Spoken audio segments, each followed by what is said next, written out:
السلام علیکم ورحمۃ اللہ وبرکاتہ۔ ربیع الاول کا مہینہ وہ مبارک مہینہ ہے جس میں آپ علیہ الصلوۃ والسلام کی ولادت مبارکہ پیش آئی۔ تو اس مہینے میں زیادہ سے زیادہ آپ علیہ السلام کو پڑھا جائے، زیادہ سے زیادہ آپ علیہ السلام کی سیرت کو پڑھا جائے، پھر اس کو اپنانے کی کوشش کی جائے۔ اسی سیرت کا ایک اہم پہلو ہے آپ علیہ السلام کے نکاح۔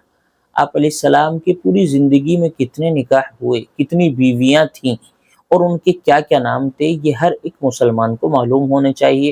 آج انشاءاللہ اس ویڈیو میں ہم یہی عرض کرنے والے ہیں۔ چونکہ موجودہ زمانے میں بہت سے مسلمان ایسے ہیں جن کو اسپورٹس ٹیم کے تمام کھلاڑیوں کے نام معلوم ہوتے ہیں، ان کی ہسٹری معلوم ہوتی ہے، جو کہ ایک بے فائدہ اور بے ضروری چیز ہے۔ اور آپ علیہ السلام کی زندگی ہمارے لیے رحمت ہے، ہمارے لیے نجات کا ذریعہ ہے، جو کہ ہمیں معلوم ہونی چاہیے اور معلوم نہیں ہے۔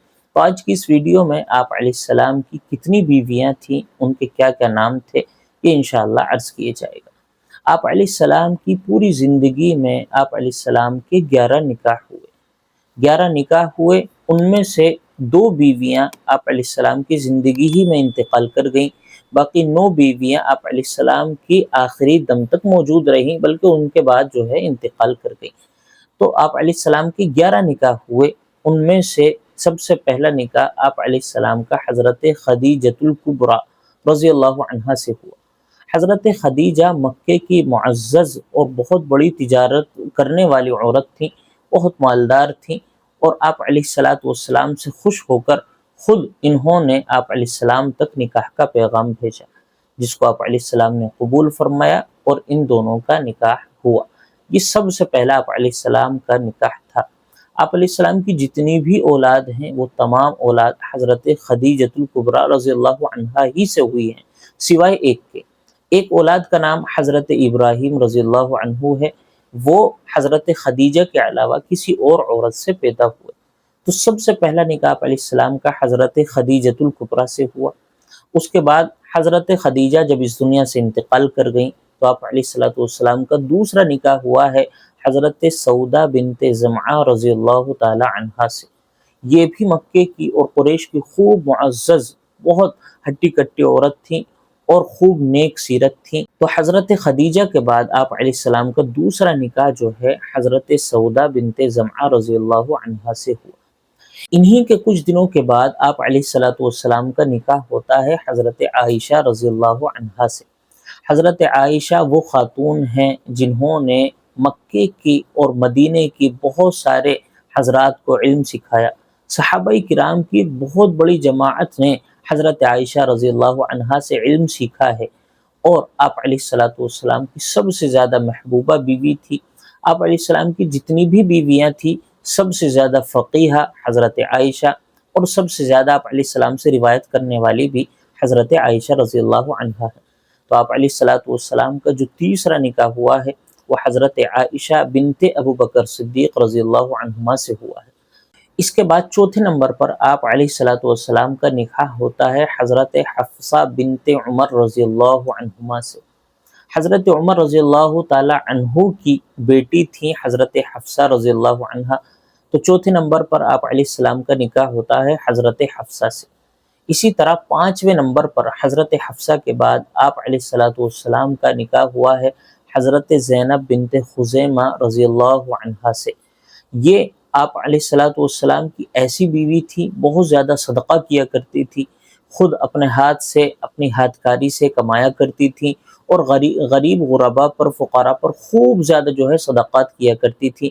اسی وجہ سے ان کا ایک لقب ہے ام المساکین، یعنی مسکینوں کی، یتیموں کی اور جو ہے غریب غربا کی بہت زیادہ خیال رکھنے والی عورت۔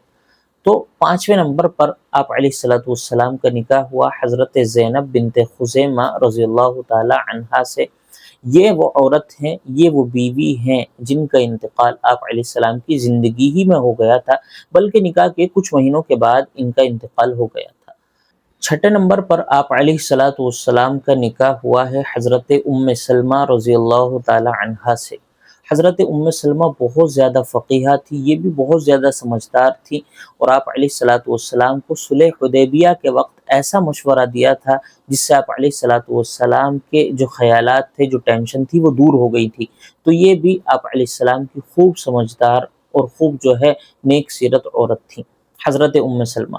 7ویں نمبر پر آپ علیہ الصلوۃ والسلام کا نکاح ہوا ہے حضرت زینب بنت جحش رضی اللہ عنہا سے۔ یہ آپ علیہ الصلوۃ والسلام کی پھوپھی کی بیٹی تھی اور آپ علیہ الصلوۃ والسلام کے قریب تھیں، تو آپ علیہ الصلوۃ والسلام کا 7ویں نمبر پر نکاح ہوا ہے ان سے۔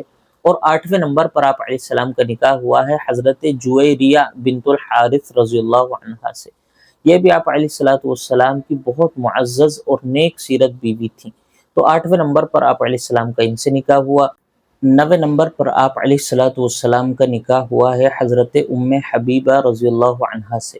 یہ مکے کے سردار ابو سفیان کی بیٹی تھی اور اس وقت مسلمان ہوئی جب مکے کے مسلمان حبشے کی طرف ہجرت فرما رہے تھے، تو اس دوران یہ مسلمان ہوئی اور آپ علیہ الصلوۃ والسلام سے خوش قسمتی سے ان کا نکاح ہوا۔ تو 9ویں نمبر پر آپ علیہ السلام کا نکاح ہوا ہے ابو سفیان کی بیٹی حضرت ام حبیبہ رضی اللہ عنہا سے۔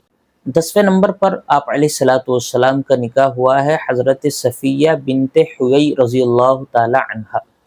10ویں نمبر پر آپ علیہ السلام کا ان سے نکاح ہوا، یہ اس وقت نکاح ہوا جب خیبر میں آپ علیہ الصلوۃ والسلام نے جنگ کی، اس کو فتح کر لیا، تو اللہ تبارک و تعالی نے حضرت صفیہ کا نکاح حضرت محمد صلی اللہ علیہ وسلم سے کرایا۔ اور 11ویں نمبر پر جو آپ علیہ السلام کا نکاح ہوا ہے وہ حضرت میمونہ رضی اللہ عنہا سے ہوا ہے۔ یہ آپ علیہ الصلوۃ والسلام کی سب سے آخری بیوی ہیں۔ ان کے بعد آپ علیہ الصلوۃ والسلام کا نکاح کسی عورت سے نہیں ہوا، تو آپ علیہ الصلوۃ والسلام کی کل 11 بیویاں تھیں جن کے نام اور جن کی ضروری باتیں میں نے عرض کر دی ہیں، یہ ہر ایک مسلمان کو معلوم ہونا چاہیے۔ آپ علیہ الصلوۃ والسلام کی 11 بیویوں میں سے 2 بیویوں کا انتقال، 2 بیویوں کی وفات آپ علیہ السلام ہی کے زمانے میں ہو گئی، حضرت خدیجہ رضی اللہ عنہا اور حضرت زینب بنت خزیمہ رضی اللہ عنہا۔ ان 2 خواتین کا جو ہے انتقال آپ علیہ السلام کی زندگی میں ہوا، باقی 9 خواتین آپ علیہ السلام کے آخری دم تک موجود رہیں اور آپ علیہ الصلوۃ والسلام کے بعد انتقال کر گئیں۔ السلام علیکم ورحمۃ اللہ وبرکاتہ۔